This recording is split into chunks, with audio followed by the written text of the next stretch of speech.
So by now you've probably seen the news, but this is really an end of an era in Washington. Now, if you haven't seen the news, you may be looking at the screen and saying, wait a minute, like, what are you talking about?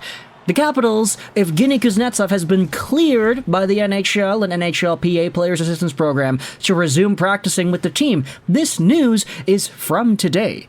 What are you talking about, end of an era? It seems like, for all intents and purposes, this guy is coming back. And if you read the press release, that is exactly what it says. The NHL and NHLPA have announced today that Washington Capitals forward Evgeny Kuznetsov has been cleared to resume practicing with the team, and he has entered the follow-up care phase of the NHL and NHLPA Players Assistance Program. Kuznetsov has not yet been cleared to return to game action. His care continues to be administered pursuant to the Player Assistance Program. So, seeing that Evgeny Kuznetsov is able to practice, this is a good thing, right? What do you mean, end of an era? Well, after he was cleared to practice, we had ourselves the news that the Washington Capitals have placed Evgeny Kuznetsov on waivers. This is it. This is it, the end of an era. Take a look at all the tweets over here. Washington has put Kuznetsov on waivers, and the same day, yada yada yada, we're all kind of reading the same thing here. But Evgeny Kuznetsov carries a $7.8 million cap charge through the end of next season. He's owed $8 million in actual compensation next year, including a $2 million signing bonus. It's hard to imagine anyone claiming the former star center off of waivers as a result. And when it comes to why this entire thing went down, this is what GM Brian McClellan said earlier today during the press conference. It's about a fresh start for Kuznetsov. And all in all, this is one of those situations where you look at Kuznetsov and his numbers, you take a look at what it is that he's done over the past few years, and you just have to start realizing that there are real human beings behind these helmets and underneath these jerseys. Evgeny Kuznetsov this season had 17 points in 43 games played, on pace for about 26 points in 66. Last year he had 55 points, still pretty alright. The year before that he had 78 points, but this season he's really declined in terms of his on-ice play. And with all the problems with substances that he has had, which put him in the NHL's Players Assistance Program in the first place, you could understand that there's a real human element to this story that is tough to quantify when you just look at the waiver situation. Now, going back to the on-ice stuff quickly, this was a post made by JFresh in regards to the profile. Evgeny Kuznetsov is a pure playmaking center whose deficiency in pretty much every area of the game except passing and oddly enough killing penalties has made him one of the most negative impact play drivers in the league the past 2 seasons. His projected wins above replacement number is 1. His even strength offensive percentile is 1. His even strength defensive percentile is 1. He is one of the worst players in the NHL when it comes to driving results at even strength and just being a player in general. Now, oddly enough, I mean, primary assists and penalty killing seems to be one of the only few good parts of his game over here. But with the decline in play, with the substances, and with this NHL Players Assistance Program wrapping itself up to the point that he's able to practice, we do have ourselves some updates saying that the plan is to send him to the AHL, of course, if he does not get claimed. At this point, it seems like it's pretty unlikely considering his cap hit, considering the quality of play that he has.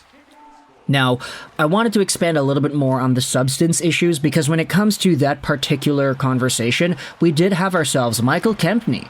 This is a former Washington Capital teammate of the guys when they won in 2018. He had himself a video interview on what appears to be a Czech TV outlet where he goes out there and talks about Kuznetsov's substance issue problem. And in the comment section of this video, by the way, I will leave a link in the description if you want to go ahead and watch it. It is not in English, so you're going to have to rely on the translation here.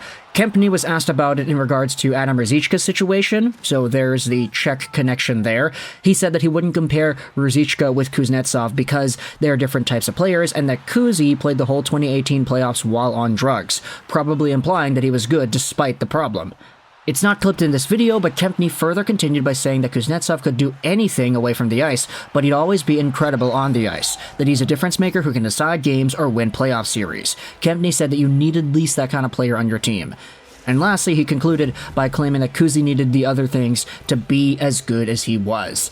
So that's a really interesting perspective from somebody who's directly in line and being able to see what's going on. Obviously, when you talk about all of us seeing quote-unquote what's going on, you talk about the substances on the table and the hotel rooms and everything. There was always a conversation with Kuznetsov and this type of stuff, but learning that it got to a point where this was a real problem, quote-unquote. He needed to be in the NHL's Players Assistance Program. He spent an extended amount of time in that. To see him start practicing again with the team, only to be placed on waivers, it's really starting to signal the end of this era of Washington Capitals hockey. And when you talk about it, I mean, there seems to be a sentimental response from Capitals fans. Bye-bye, Kuznetsov. Thank you for one of the biggest goals in franchise history. Of course, they're talking about the Eagle goal against the Pittsburgh Penguins. Only 4 remain. Ovechkin, Wilson, Carlsson, and Oshie. Technically, Backstrom too. Now, I know, it's a little bit difficult to see these names if you're a Washington Capitals fan, because you know the end is coming. Oshie, in particular, also got hurt recently. I had to drop him in fantasy because the guy's out. But this is seemingly it, you know, the core of guys.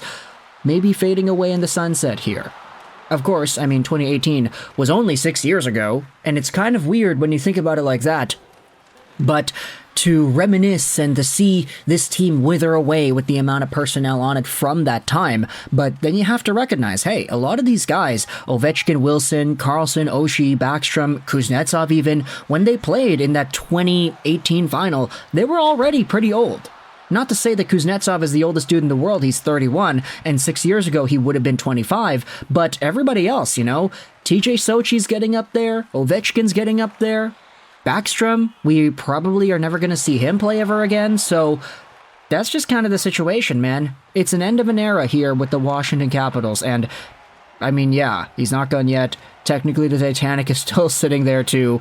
If the Flames don't claim him, I would riot. A Hubie Kuzi line, that would be great. But, of course, Kuznetsov has been horrible for 2.5 years now. A change of scenery probably helps him, but you're not taking that risk at his cap hit, which is fairly expensive. I mean, $7.8 million a year for 2 seasons, this year and next. That certainly is not ideal for any team looking to go out there and claim this guy. I'd imagine he clears. I'd imagine he goes to the AHL. I'd imagine he hopefully gets everything back on track and still has a chance to bounce back from the player that he has been the past little while here. I mean, a 1 percentile wins above replacement number is staggeringly bad. It's literally in the bottom 1 percentile of the league. So to acknowledge how a guy last year, I mean, even last year, he had a 0 percentile wins above replacement number, but he still had 55 points. Like, how do you go out there and do that? How are you still so good while being so bad at the same time?